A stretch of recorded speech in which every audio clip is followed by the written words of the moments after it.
ఇంకో ముఖ్య సమస్య అటవీ భూముల సమస్య. ఎప్పటి నుంచో మీరందరూ కూడా దాన్ని సాగు చేసుకుంటా ఉన్నారు.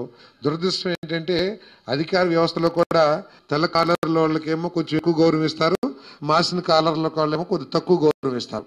పేదవాళ్ళని ఎప్పుడు ఏడిపిస్తారు, గొర్రెలనా ఏడిపిస్తారు, మేకలనే ఏడిపిస్తారు.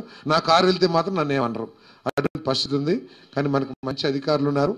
నేను వారికి చెప్పాను, నేను తప్పుకోకుండా మీకు ఏదైతే ఆల్రెడీ ఇచ్చారో, ఏది పట్టాలు ఇచ్చారో దాంట్లో మీరు నిరభ్యంతరంగా మీకు ఎటువంటి ఆటంకం లేకోకుండా మీరు వ్యవసాయం చేసుకునే పరిస్థితుల్ని కల్పిస్తామని చెప్పేసి మీ అందరికీ నేను సవినయంగా మనవి చేస్తాను.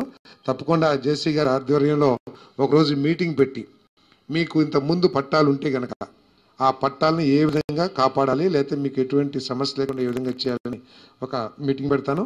అదేవిధంగా మీరు ఎటువంటి పట్టాలు లేకోకుండా మీరు సాగు చేసుకుంటా ఉన్నారు. మరి ఫారెస్ట్ అటవీ చట్టాలు ఏదైతే ఉన్నాయో అవి చాలా బలమైన చట్టాలు. వాటిని మనం అధిగమించలేం. ఏదో చూసి చూడనట్టు పోతాయితే పోవచ్చు, కానీ చట్టాలను అధిగమించే అధికారం రాష్ట్రానికి కూడా లేదు.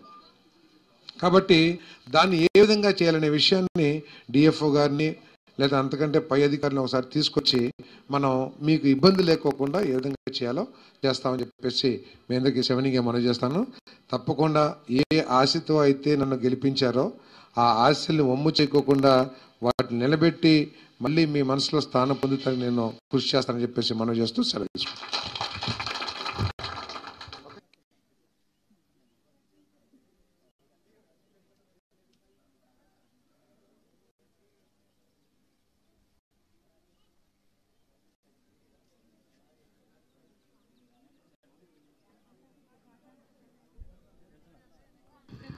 హౌసింగ్ కూడా చాలా మంది ఎదురు చూస్తా ఉన్నారు ఇల్లు కోసం కూడా.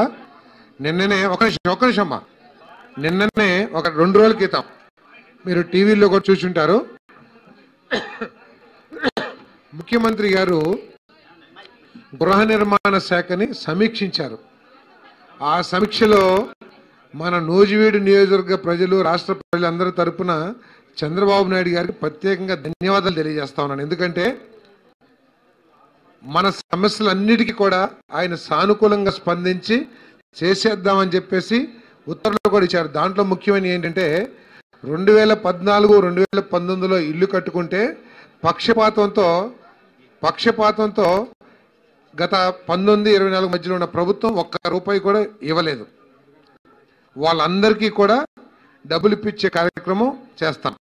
అంతేకాకుండా ఏదైతే మధ్యలో ఉన్నాయో సగం కట్టుకున్న ఎన్టీఆర్ హౌసింగ్ అని చెప్పేసి ఆ రోజు ఇల్లు కట్టుకున్నారు ప్రతి గ్రామాల్లో కూడా.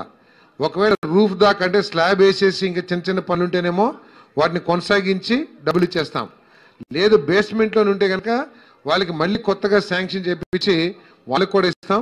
మీకు రావాల్సిన డబ్బులు కూడా ఇప్పిస్తానని చెప్పేసి మనం చేస్తాను. మరి ఏ విధంగా ఏదైతే మీ గ్రామంలో ఇళ్ల స్థలాలు సేకరించి మీ స్థలాలు ఇవ్వకోకుండా ఈ 5 సంవత్సరాలు ఇబ్బంది పెట్టారో అటువంటి ఇబ్బంది లేకుండా ఒక 2-3 నెలల్లోనే మీ స్థలాలు మీకు అప్పచెప్పే కార్యక్రమం చేస్తామని చెప్పేసి మనం చేస్తామన్నాను. అటువంటి స్థలాల్లో వచ్చే మార్చి కల్లా మీకు ఇల్లు శాంక్షన్. ఎందుకు మార్చి అంటున్నానంటే ఇప్పుడు ప్రభుత్వం దగ్గర ఉన్న పథకం 1,80,000.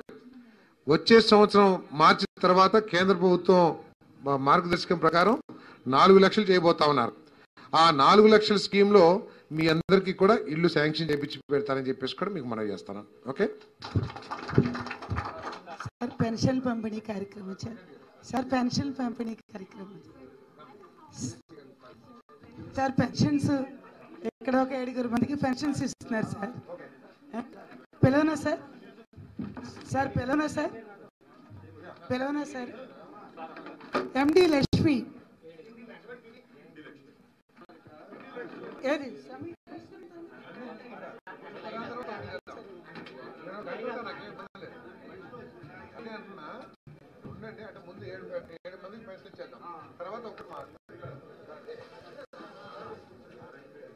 ఎండి లక్ష్మి 6,000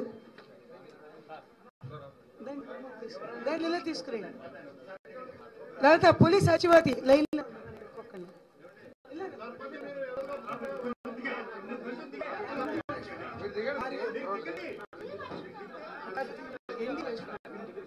పిండి లక్ష్మి 6,000 ఏంటి సార్?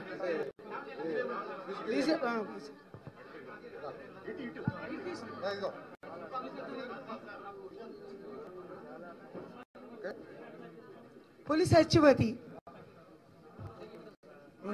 ఓల్డ్ ఏజ్ పెన్షన్ సచివతి చిలకంటి నాగేశ్వరరావు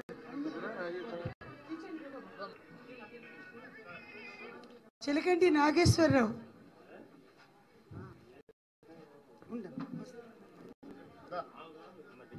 నా old age pension sir 4000 Chilakanti Nageswararao sir పిన్నిపోయిన రాఘవులు పిన్నిపోయిన రాఘవులు old age pension sir old age pension sir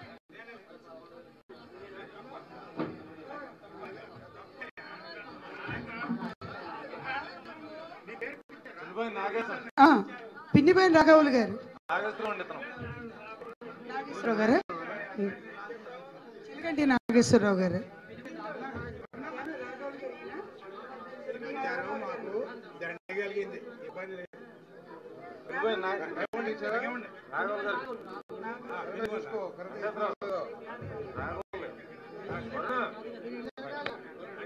Sambasivarao తొర్రికొండ Sambasivarao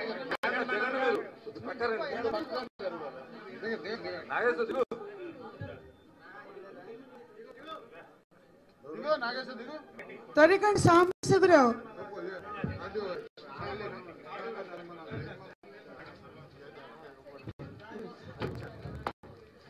చిలకొంటి Rammohan Rao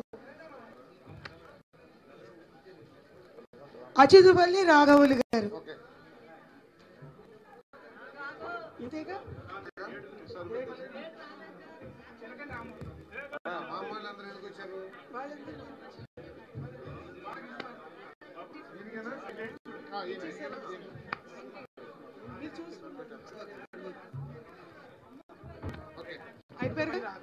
madam వచ్చేసారి ఇట్లా ఎక్కడికి రానివ్వకండి, మీటింగ్ కి తీసుకురాగలదు, మనం ఇంటికాడే ఇవ్వాలి. అది ప్రభుత్వం యొక్క లక్ష్యం. సరే ఈ రోజు మీటింగ్ పెట్టారు కాబట్టి ఎడుగురు వచ్చాగానే రేపటి నుంచి ఎక్కడ కూడా ఒక చోట తీసుకురావద్దు, వాళ్ళ ఇళ్ళ కాడే ఇవ్వాలి.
అయ్యో అక్క, బట్టలు ఇక్కడ ఆరేసావు, నా ఫ్రెండ్స్ వస్తారే.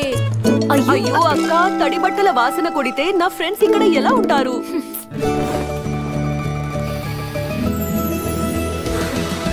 ఇది కంఫర్ట్. కంఫర్ట్ లోని ఫ్రేగ్రెన్స్ పర్ల్స్ వర్షాకాలపు వాసనని పూర్తిగా పోగొడుతుంది. కంఫర్ట్ వర్షాకాలంలోనూ fresh.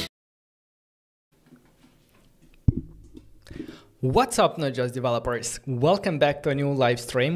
Today, we are going to continue building a chat and video calling application in React Native and Expo. So if you don't know, in the previous live stream, we have built the chatting functionalities of our application. And in this video, we're going to focus on implementing the video calling feature and also the push notifications to notify the users when they receive a new message or when they receive an call. Everything is done using StreamChat, which provides the chatting and the video and audio calling functionalities.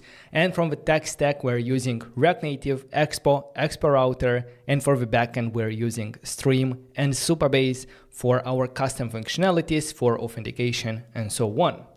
This series is sponsored by Stream. Thank you very much, Stream, for making this possible. And if you're ready, I think we can get started. And in a second, I'm going to show you what we already have.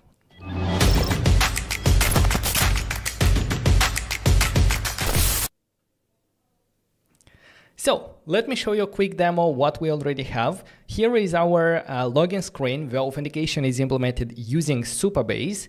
So I can go ahead and create an account, and then I can go ahead and sign in. Also from the authentication point of view, we also can manage the profile, upload a picture, set like some different details. And after that, we are able to chat with people. By going here, we see all the users in our application, and by clicking there, we are starting a new chat with them. And here on the list, we have all the chats that we are part of. So we can go somewhere here, and we can also see like videos being sent.